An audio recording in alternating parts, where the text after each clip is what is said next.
Hey everyone, multifaceted mask, aka mask. This is Devlog 0. What is this a devlog for? Is Devlog 0? It means you haven't even got anything to show. Well, this devlog will be about my next upcoming game. This won't be a game that will come out in 5 years. It won't be a game that comes out in 10 years. It won't be a game that's never released. Rather, I want this game to be a part of the community. I want it to grow with your feedback. I want people to have a say in it. I want people to truly grasp it, because you see some games, they don't have maybe enough player feedback, they don't have enough play testers, maybe the community's not big enough for it, or maybe it is. But then you see that, oh, this game's great. You go onto GoFundMe or their page, however these games advertise themselves, and you see it comes out in the next 5 years, and you think, wow, what am I going to do for the next 5 years?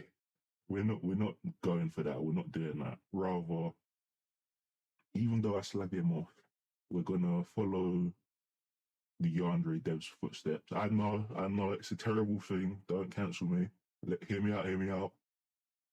What he did well, surprisingly, he did one good thing. I know it's hard to understand looking at that guy's code, but the community saw his game, they interacted with it, and they played it continuously over time. They got feedback.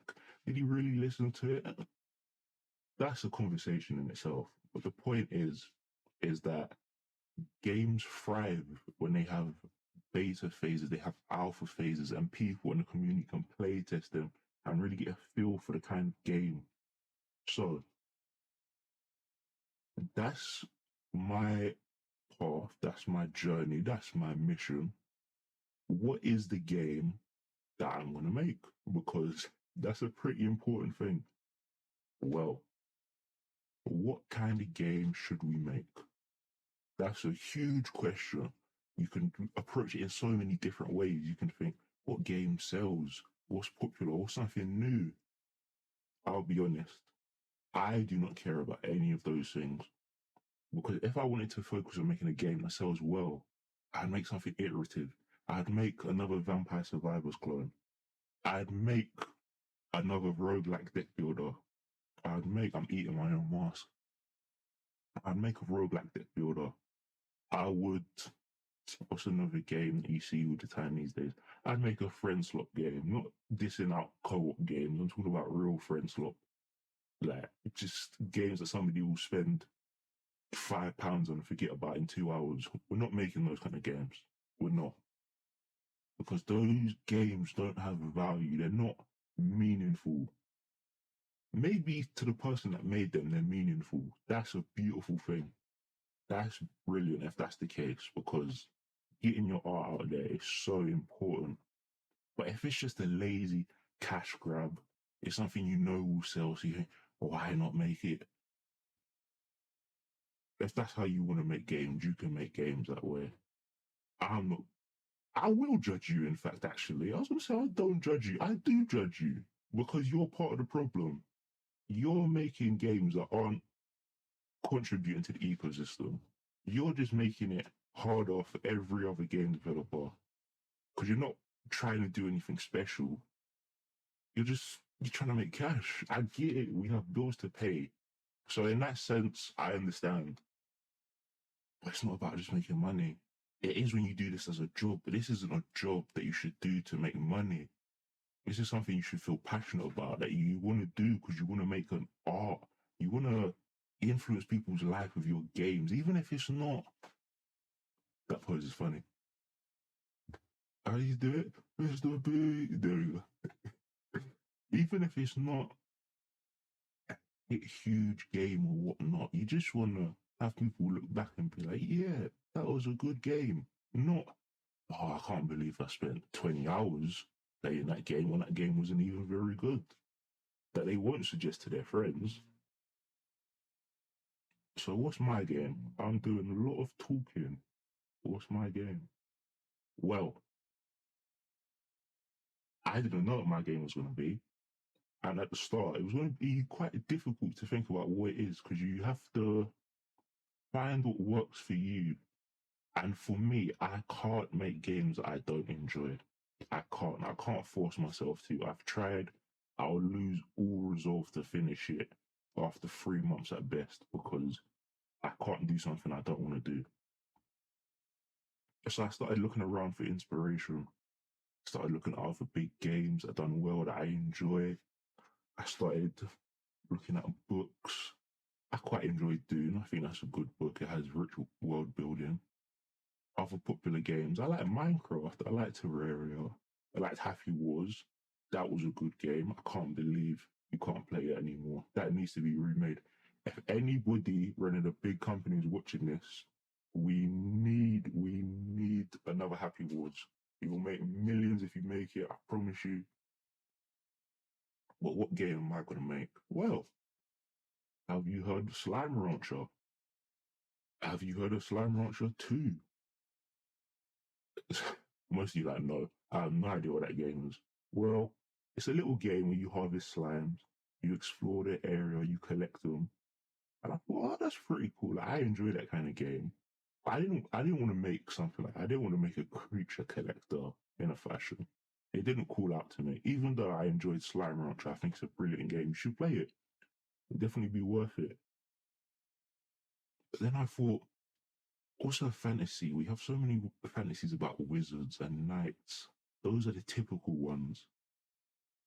But how many games really capture the feeling of being an explorer? And I mean, exploring a fantasy world like Doctor Who or Gravity Falls. The game, the settings, the books that have the TV shows that are mysterious, the ones that make you really feel like there's depth to this world, that you want to know the secrets of. You know there's something deep within this world that is centering its core, but you don't quite know where it is. So the thrill comes from learning how to do it. Like when you watch these shows, you think, oh, what would I do? Maybe I need to get some water. Maybe I need to cast a fire. Maybe I need to read something in this book. Maybe its weakness. Maybe its weakness is cotton candy. Something that just gets the brain thinking, that's immersive. Not typical just zombies or skeletons like every other game. Because, okay, you've got zombies in your game. Okay, there's so many zombie games. Like, there's nothing wrong with them. It's just, yeah, everyone does them. Like, there's what more is there to say? If you want to do that, that's fine. Just everybody does it. That's just not for me. That's just not for me personally. That's not for me personally. So I thought Slime Rancher 2, that's a brilliant game. Slime Rancher and Gravity Falls. I haven't heard a game like that. There aren't many games that I know that are like that. So why don't I make one? At first I thought, no, it would be too hard. Nobody wants a Gravity Falls style game. They don't want Slime Rancher and Gravity Falls put together. Even if they do, how do I make such a huge world? How do I make such intense monsters and intense mechanics? And I put it off. I thought, it's a good idea. It's too big of a fish. It's not something that I can achieve.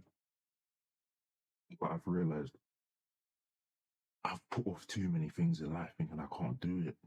I haven't tried. I haven't reached out for things. And those are the things that we regret the most. So that's what my game will be. It will be a Gravity Falls inspired game with similar gameplay mechanics to Slime Rancher 2.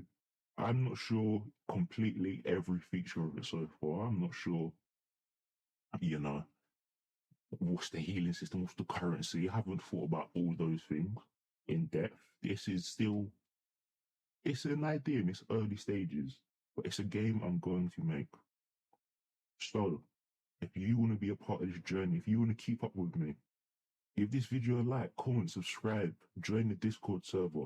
I want you to be a part of this journey with me, to watch as I develop this game that won't change the world. It won't change the indie scene, but it will make its mark. It will be a game that you personally want to play, that you want to see its progress, whether that be for the sake of you want to watch me, some loser with a camera recording on his phone, or you actually think the game's interesting and you want to play the game. I want people like you. I want to know what you think. I want to know what you want out of this game. I want people that are passionate about playing games to join me on this journey. So this isn't going to do well. Yeah, this is all a pipe dream. I'm gonna give it a go because I want to make it. So I think that's a good note to end it on. Actually, before that, one last thing I did want to point out. On Twitter, Alex Hirsch has 1 million followers. 1 million. I'm not sure how many people like Slime Rancher too, but if 1 million people like him, let's just assume that 1% of people that follow him are gamers. I can't do maths. So what's 1% of 1 million? Is that, I think that's 10,000 people. I hope, I can't do maths. I hope there's 10,000 people. I think there's 10,000 people out there that would want to see this game. Maybe less, maybe more. But I'm not making it for them. Even though if I do, I love that. I want to make it for me. Still don't know what the game is going to be. Still don't know what it's going to be called. So if you have any good ideas, suggestions for the names, then please leave them below in the comments. It will help me out hugely. And I'll just keep documenting my process. And maybe some other videos will just be game dev tips. I'm not sure how often I do devlog. I think every time I make progress, but that's it for now.